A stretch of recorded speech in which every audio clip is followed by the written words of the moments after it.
بعد حضرتك يا باشمهندسين ما اتعلمنا مع بعض ازاي اقدر اعمل السيستم الخاص بالاكزوست اير، عايزين نعمل بقى السيستم الخاص بالسبلاي. زي ما احنا قلنا في الجزء السفلي هنا كده اهو، الجزء الخاص بيه بالسبلاي اللي هو السبلاي سيستم زي ده كده. تمام. فخلينا نرفع ده لفوق تاني عشان بس فقط اشوف الجزء اللي انا شغال عليه فقط بالشكل ده. طيب، ادي هنا كده اللي هو السيستم بتاعنا بتاع السبلاي. اول حاجه بحدد مكان الفان كول يونت بتاعتي، انا هحط الفان كول يونت بتاعتي فين، وليكن انا هخلي واحده هنا في الزونه عندي هنا دي كده مثلا.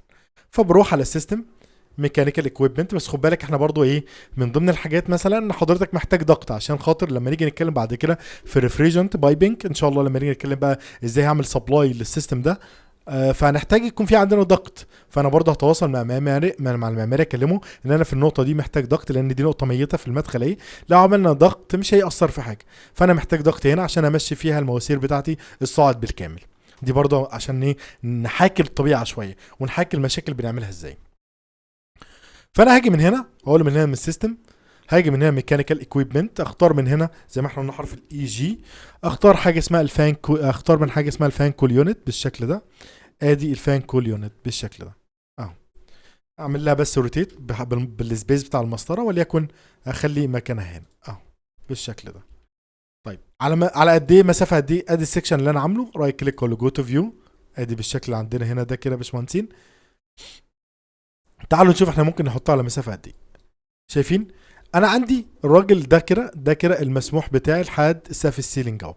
ده لحد سقف السيلينج 2 متر و90، وعندي فوق سقف السيلينج حوالي كام 90 سم فاضي.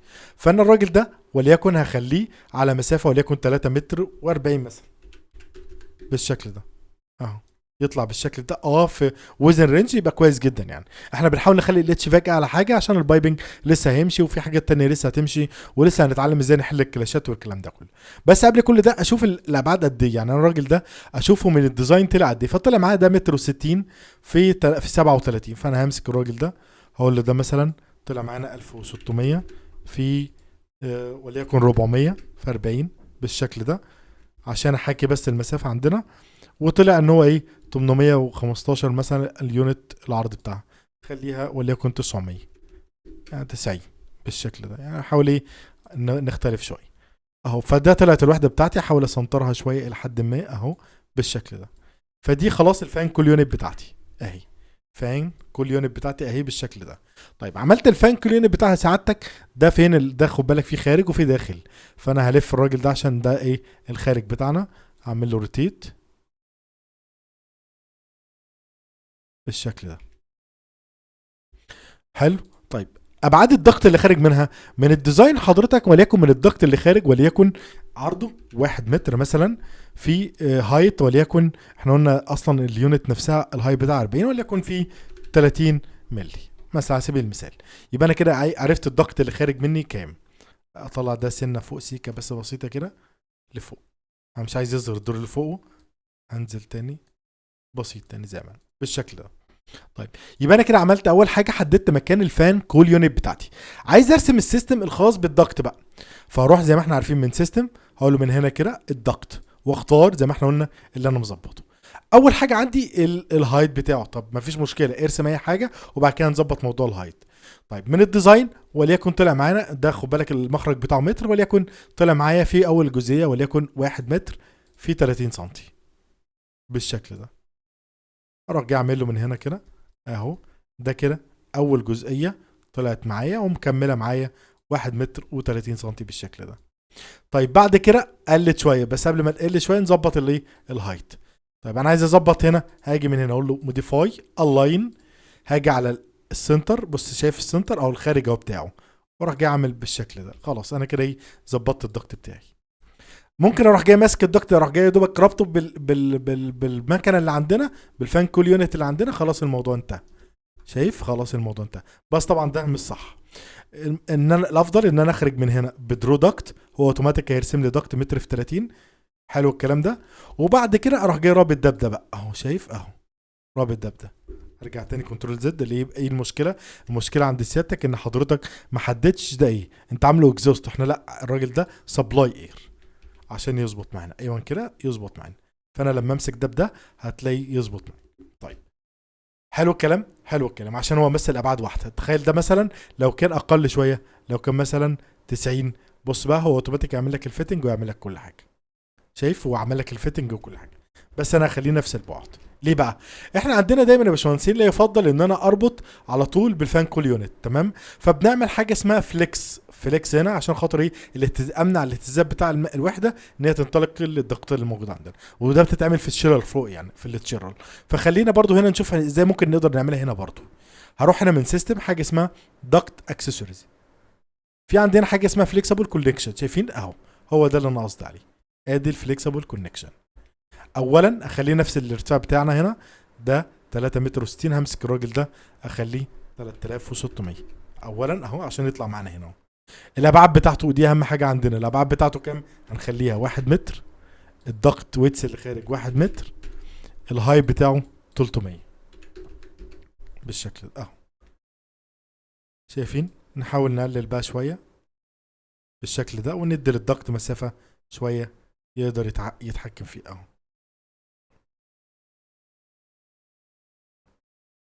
بالشكل ده كده باشمهندس اهو. شايفين؟ فاحنا برضو اتعلمنا برضو ازاي اقدر اعمل فليكس كونكشن بالشكل ده من ده كده.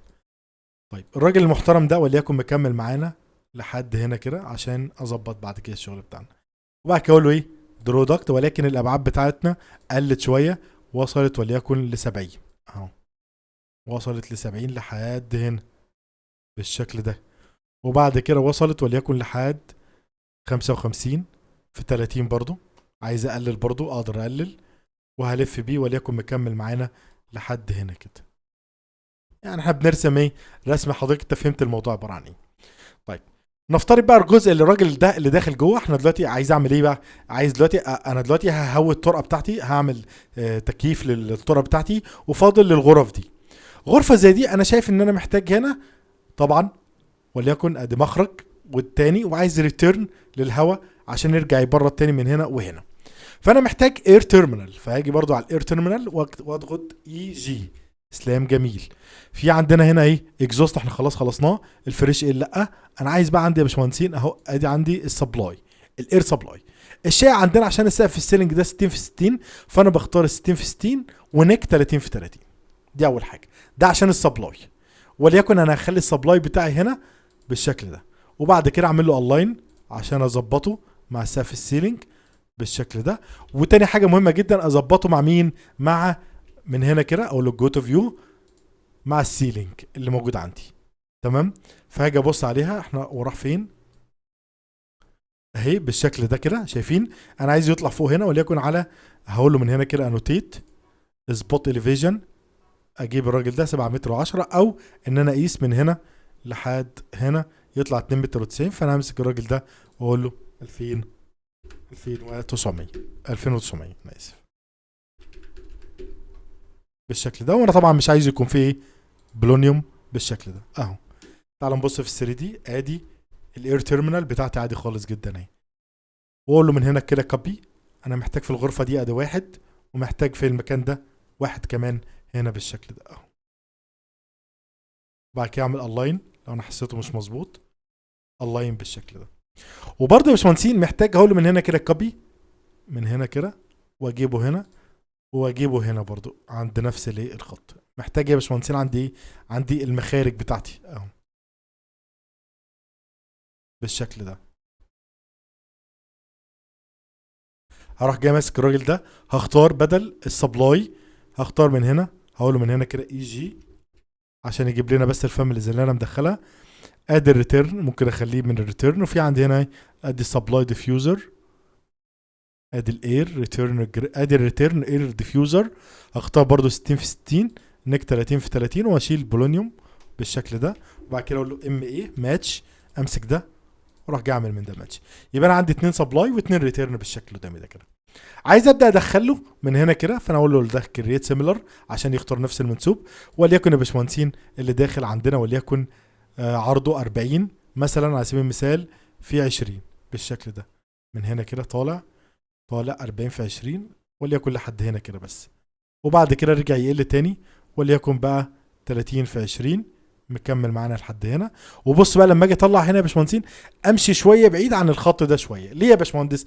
لان انا لو وقفت على الاير تيرمينال بالظبط هيبدا يعمل لي الكونكشن اللي احنا ما بنحبهاش.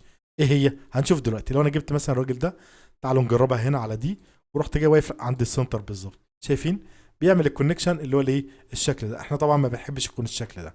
طب بتحب يكون ايه؟ بحب اروح جاي ماسك الراجل ده، هقول له كونكت انت، واروح جاي مختار الراجل ده، يبدا يعمل لي الشكل اللي قدامنا هنا ده كده يا باشمهندس. واهم حاجه امسك الضغط واروح جاي اعمل اوبن كاب انت عشان اقفل ايه، الاند بتاعتنا، الكاب بتاعتنا بالشكل ده. هنا برضو لو كان نفس الشكل كنا عملناه. اجي على اللي بعده بنفس الاسلوب، اروح جاي برضو من هنا امسك ده، وليكن عندي ده وده كوبي، وليكن نمسك من هنا هنجيبه برضو لحد هنا بالشكل ده اهو. اعمل له اونلاين، اظبط الدنيا شويه بالشكل ده. الراجل ده اعمل له اونلاين بالشكل ده متظبط تمام. امسك ده وده كوبي، امسكهم من هنا لهنا، اللاين بتاعنا من هنا لهنا، من هنا لهنا. اظبط برضو الشكل من هنا، اقول له ام اي ماتشنج، ده كده الخارج مع الخارج، وده الداخل الراجع مع الراجع. همسك وليكن الراجل ده نفس الكلام، هقول له كرييت سيميلر، واجي من هنا كده مثلا داخل لحد هنا كده، وبعد كده خليناه بقى زي ما احنا قلنا ايه، وصل 30. كل ده على حسب اللودنج، واروح جاي ممشيه قدام شويه بعد السهم كده، واجي من هنا برضو نفس الكلام، اجي الراجل ده من هنا واروح جاي ممشيه قدام بعد السهم شويه، وبعد كده امسك الاير تيرمينال اقول له كونكت انتو، واروح جاي ماسك الراجل ده يعمل لي كونكشن، امسك الراجل ده اقول له كونكت انتو يعمل لي كونكشن، امسك ده وده واقول له كاب انت بالشكل ده، عمل لي كاب انت. وبنفس الكلام يا باشمهندسين هبدا امشي كل الكلام ده كله هبدا اظبطه بنفس الفكره بتاع الراجل ده. طب عندي الطرقه زي دي طويله جدا، فبرضه ممكن اروح جاي ماسك الراجل ده كده اهو، اخده كابي من هنا كده اهو، واروح جاي رايح بيه على مثلا وليكن انا عايز اعمل النقطه دي اهو هنا كده بالشكل ده، اللاين اللاين تاني ده تاب. طيب ممكن نخفي ده حاليا اي اتش بس كده، نخفيه لحد ما اظبط ده بالشكل ده ماشي. ده كده كوبي، اخد منه كوبي، وليكن ده خارج هسيب مسافه وليكن اعد بقى عندي وليكن مسافه طويله عشان لسه هعمل خارج ما بينهم، وليكن قد هنا كده مثلا، وده طلعه فوق شويه وليكن من هنا لهنا. طبعا كل ده انت تكون مصممه وحاسبه يا باشمهندسين. امسك الراجل ده وليكن اعمل من هنا لهنا، واختار اقول له ماتش ام اي، واروح جاي ممتش الخارج. امسك ده كده من هنا، احط كمان واحد خارج وليكن هنا، واحد خارج وليكن هنا بالشكل ده. ونفس الكلام امشي على الطرقه بتاعتنا، كل اللي عليه اعمله بس هرجع تاني هنا عشان اظهر الضغط ده اهو. هوجي من هنا اقول له انهايت توجل بالشكل ده كده يا باشمهندسين.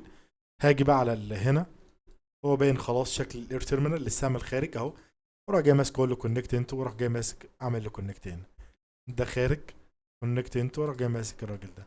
ده خارج اقول له كونكت انت وامسك الراجل ده، وهكذا يا باشمهندسين بالشكل ده اقول له كونكت انت واعمل الشكل ده. يبقى انا كده يا باشمهندسين بدات اعمل السيستم بتاعي بمنتهى السهوله، السبلاي والريتيرن بمنتهى السهوله.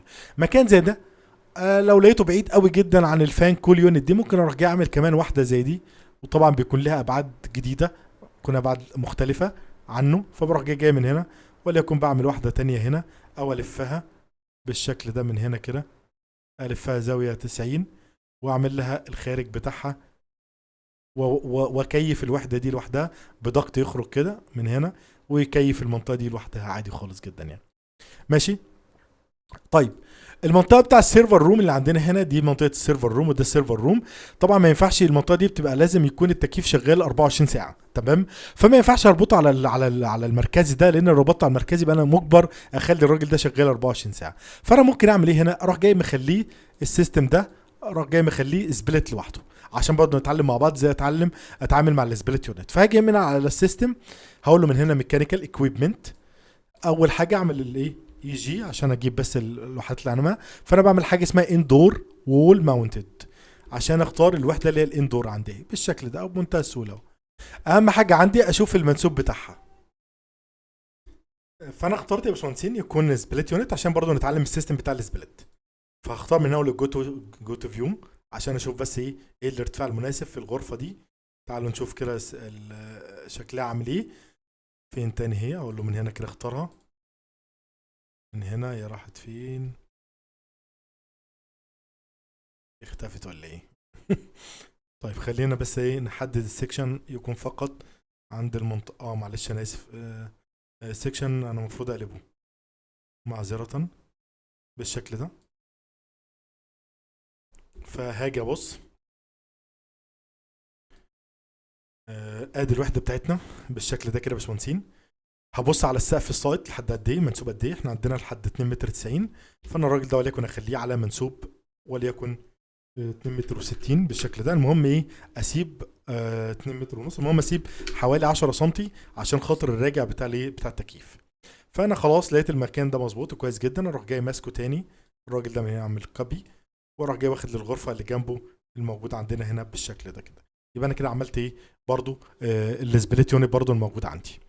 لما بيكون عندي ابواب يا باشمهندسين، برضو معلومه برضو لازم نتكلم فيها. لما بيكون عندي ابواب مدخل زي ده فبحتاج اعمل حاجه اسمها اير كيرتن. اير كيرتن فبروح على سيستم بقول له برضو من هنا ميكانيكال اكويبمنت، بعمل له اي جي واجي هنا على حاجه اسمها الاير كيرتن بالشكل ده. واروح جاي واقف هنا وليكن انا عايز اضيف هنا على الحائط ده بيكون فوق الابواب، دخلت الابواب بالشكل ده. تمام. اهي اللي هي الاير كيرتن بالشكل ده. خلينا نحذف الشكل بتاعها وبظبط برضو الهايت بتاعها. انزل بس بيها تحت شويه عشان نشوف اهو بالشكل ده كده يا باشمهندسين. ادي الاير كيرتن وبديها المنسوب اللي انا عايزه وليكن على ارتفاع 2 متر ونص فوق الباب، فوق الدخله بتاع الباب، بحيث عشان خاطر هوايه، عشان خاطر الهواء السخن اللي جاي والكلام ده كله يعني. تمام. فانا بعمل الهوايات عند عند المداخل اللي هي الاير كيرتن. فبالتالي يبقى انا كده ظبطت كل الدنيا اللي موجوده عندي. باجي في الاخر اروح جاي محدد السيستم بتاعي، او قبل ما احدد السيستم بتاعي محتاجين برضو نضيف بعض الحاجات المهمه.